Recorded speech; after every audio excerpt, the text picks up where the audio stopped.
Hello, in today's video we are tackling my linen closet declutter, and as you can see, I'm not too impressed with how it is. The state of it is horrific. I think I just put a lot of things in there and move on. Try to forget that it's overflowing and disorganized. But today we're going to tackle that head on because I just can't do this anymore. Honestly, there's nothing worse than when you go to put a set of sheets away and then it's already full with all the other sheets that you haven't actually put away properly. So today's the day I'm going to tackle it, and I'm going to try and make it as organized as possible. Starting with these boxes that I never use at the top of my linen closet. They harbor all the things that I think I will get around to putting into their proper places, and I don't, such as random warranty documents, cleaning products, and then travel stuff that we don't use because it's in this closet. Anyway, I got a little bit disorientated looking at this closet because I don't know where to start. Just starting is half the battle, honestly. I feel like I get overwhelmed once I've pulled all the stuff out, and I feel like I don't even know what I'm doing. Like, what is the end goal here? I think that's the biggest struggle, is because I do have ADHD, and the end goal is really, really hard to see when you have that. It's very frustrating. So I always tell myself just one thing at a time. Even if I just got those boxes off and emptied, that's great. Even if I manage to just sort out that whole top shelf, fantastic. That gives me a little more space.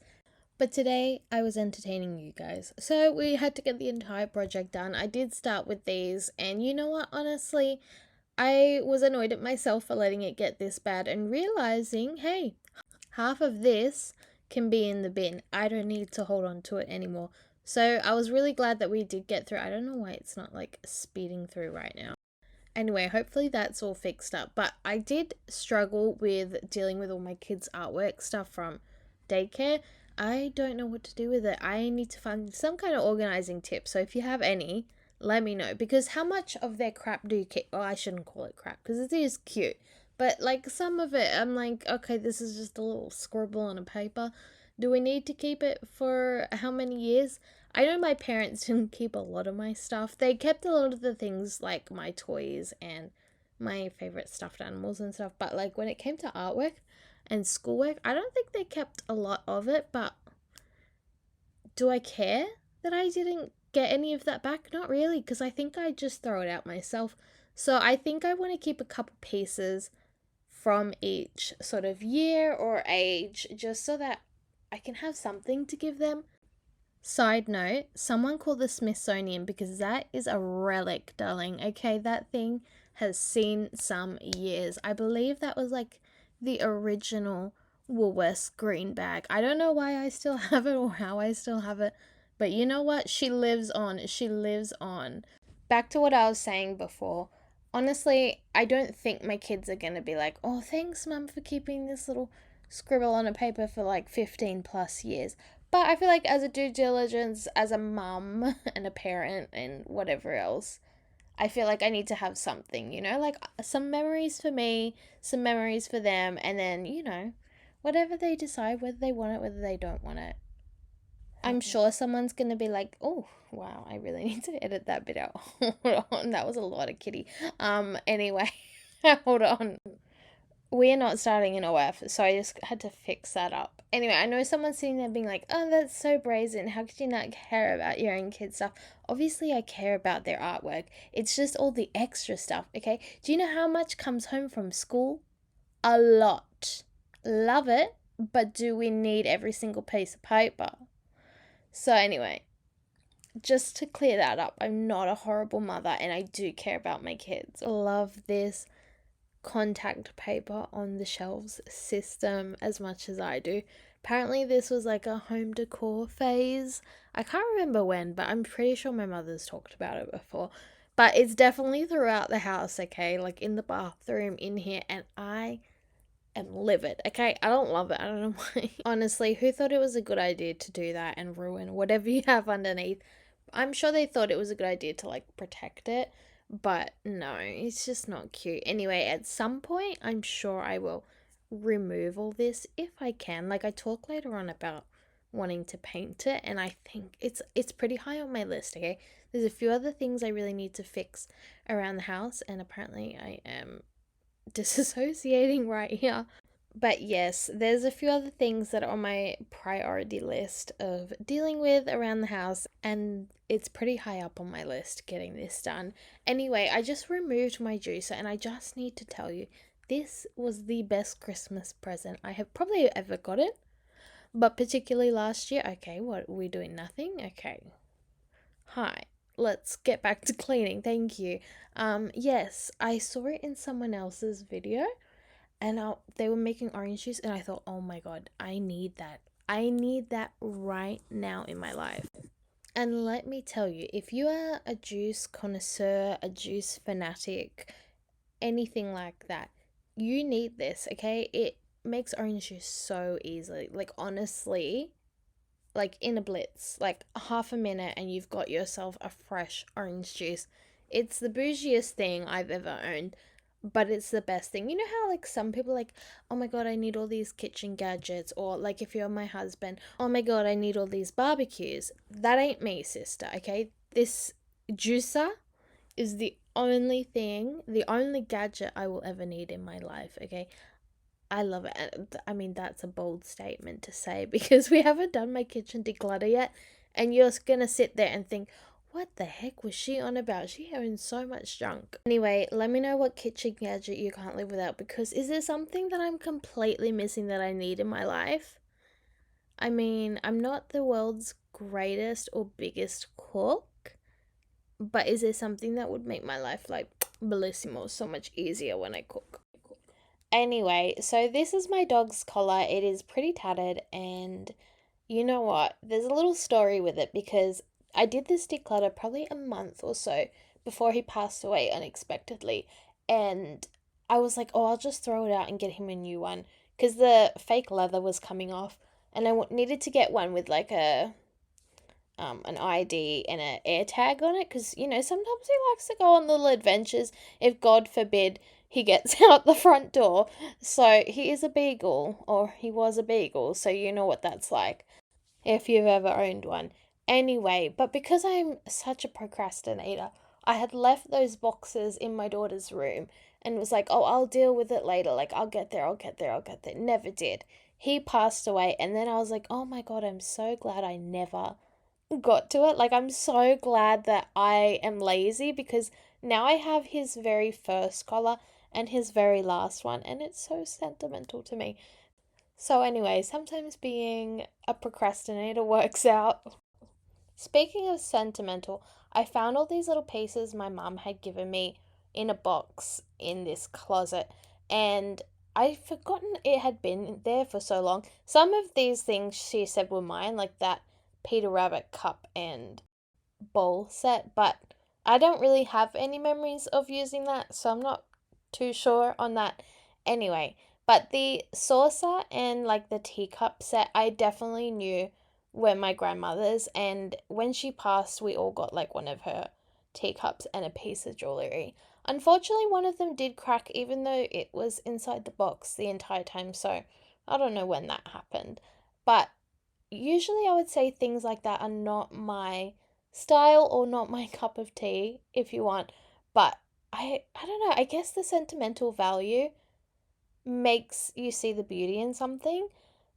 Like, I have no particular memory of the cup and saucer. Like, I don't ever remember seeing my grandmother drink out of it, and I don't remember her ever using those kind of tea sets. But maybe it's less about the memory of the cup, but more the emotional connection to my grandmother for this sort of thing, versus, say, that little red box you saw, which was a piece of jewelry that I remember her wearing and actually seeing around her neck. And that has a really strong emotional tie for me versus the cup, but which I still want to hold on to. I don't know. It's a whole lot of rambling and therapy session, but anyway, I'm going to give your ears a break, and I'll play a little music now.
There's a lot of space down here, and I'm thinking I'm gonna move my quilt covers and like bed mattress protector things down the bottom, since we don't go for it just as much as we do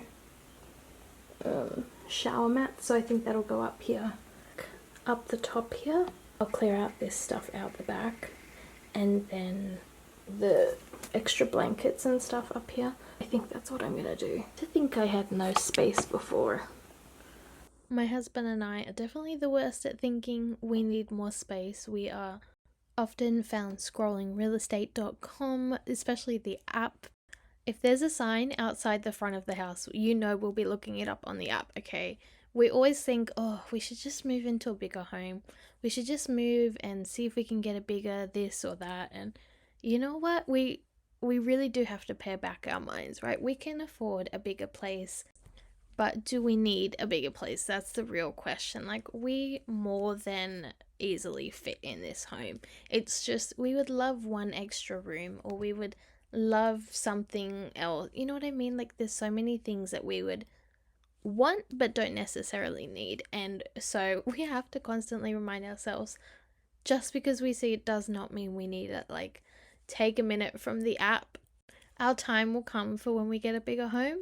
But for now, decluttering is going to have to work to make our home feel better. Anyway, just organizing all of these blankets and stuff into those clear bags made a heck of a difference.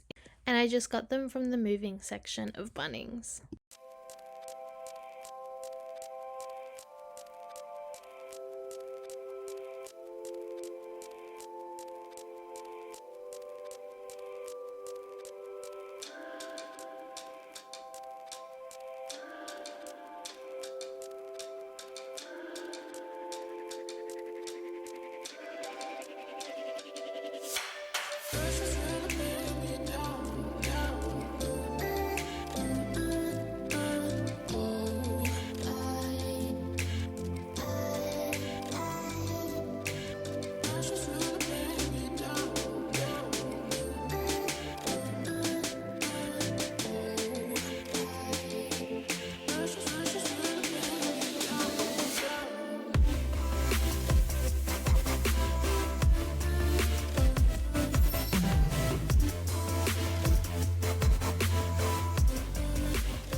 Alrighty, tour time. We are completely finished with this space. Sorry, I got a shaky hand at the moment.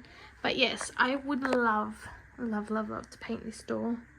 And I might do it at some point because I just feel like this is not a vibe. It's brown, she's not cute, and it's not hard to do. This is what we're working with. So layer 1, as you probably remember, was just those big boxes. Still got a few like leftover things over here, so just bear with me because I'm gonna figure out what I'm doing with that. But these are the boxes I'm getting rid of and all the stuff inside it. It's honestly made the biggest difference. It's like all this stuff in here I didn't even touch, so I don't know why it was taking up prime real estate. We're reserving this top space for blankets and my bebe, the juicer. She is my pride and joy, okay? I feel like it's a much better use of space. Down here should be all the towels. This should be stacked to the top, like with so many towels, but they are all in my living room and I just have to put a bunch of stuff away. I've just been trying to finish this video and keep like the rest of my house clean. So the washing has just been washed, dried, but not put away yet. Then down here is just my all my bedding. Like I said before, I feel like I said in a previous video that I've been trying to get all my bedding the same brand and the exact same style, just for now. Like, who's to say that there won't be a change in the future where I want checker or I want stripes or something like that. For now, darling, all the white stuff can be the exact same style, just for ease of like putting them all together and having them look nice. So that was obviously a slow process. We've been doing it for like over a year, 2 years maybe, trying to switch them over. Anyway, it's just truly to make my life easier because I don't want to be like, is this one or this one or this one? I think you get it. I honestly think you know what I'm getting at. Like, you need an explanation. Anyway, down here, this is just usually my shower mats. So anything that we use for the shower or the bath or whatever, they go there. This is my lost sock basket, except it's not lost socks, it's called the lazy sock basket. So if I can't find a sock or any socks for anyone, it's probably in there because I just haven't put them away. So that's what that is. And then down here is our big boy basket, and she is just chock-a-block full of mattress protectors, and then it'll be like our quilts and stuff. And you, all these baskets here, 1, 2, 3, all thrifted, and these ones were from Target, as you can see. I still have the tags on. I'm too lazy. Down here we just have like the cleaning cloths, tablecloths, what else, napkins, whatever, they all go in there. And so I just feel like this is such a better use of the space. Anyway, so thank you for watching this video. Thank you for getting it organized with me, even if you just watched. Maybe it's your turn to go and get your closet done. I know it's terrifying, okay? Linen closet is a scary place. As you can tell, it's a little chaotic. Someone wants me to stop talking in the background.